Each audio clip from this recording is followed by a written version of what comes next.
Assalomu alaykum azizlar. Tushdan haqiqatgacha kanaliga xush kelibsiz. Bugungi mavzumiz tushda o'lgan odamni ko'rish.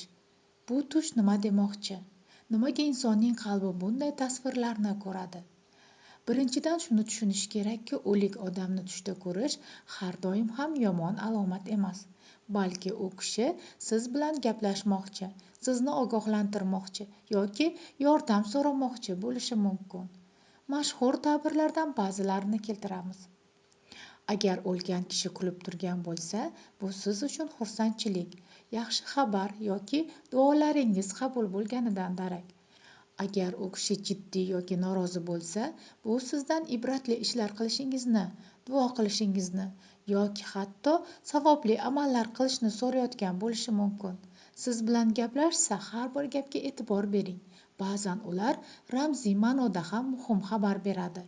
Islomiy manbalarda tushda vafot etganlarni ko'rish ularning sizga bo'lgan bog'lanishi, sizdan e'tibor kutayotgani, hatto Qur'on o'qishingizni so'rayotgani deb qaraladi.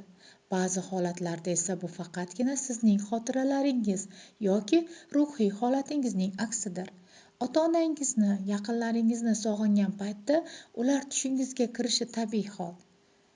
Agar tushda o'likni ko'rsangiz qo'rqmang, balki u kishi sizdan duo, e'tibor yoki savob kutayotgandir.